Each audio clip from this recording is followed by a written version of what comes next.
বটে এবং ধৃষ্টতা বটে।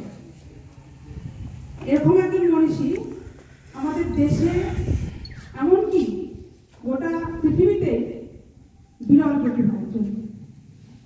1863 সালে তার বাবা বিশ্বেশ্বর দত্ত, তার পরিবারে তিনি জন্মগ্রহণ করেন। তার বাবা একজন অ্যাটর্নি ছিলেন।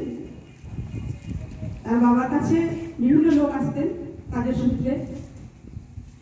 আর সেই সময় গোড়ামি জিনিসটা সমাজে ভীষণভাবে ছিল। গোড়ামি মানে আমরা এখনো বুঝি যে জাতপাতের ব্যাপারটা, আমরা নিচু জাতি উঁচু জাতির ব্যাপারটা এখনো ব্যবহার করে থাকি। সেই স্বামীজির তার আমলেও সেটা খুব আরো ভয়ঙ্করভাবে ছিল। তো বাবার কাছে যেসব লোকেরা আসতেন সেই সব লোকেদের জন্য, বিভিন্ন জাতির লোকেদের জন্য, এখন তো সিগারেট বা অন্যান্য ধূমপানের জন্য বিভিন্ন সামগ্রী আছে, তখনকার দিনে ছিল হুকো।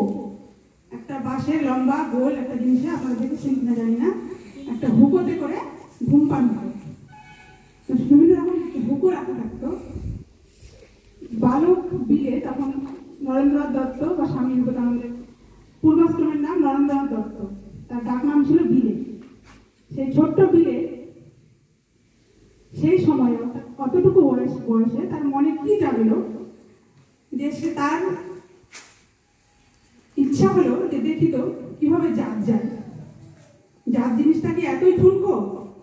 সে ছোট বয়সে তার কথাটা মনে এলো। সে প্রত্যেকটা হুকোতে একটা করে টান মেরে দিয়ে দেখলো দেখি কিভাবে জাত যায়।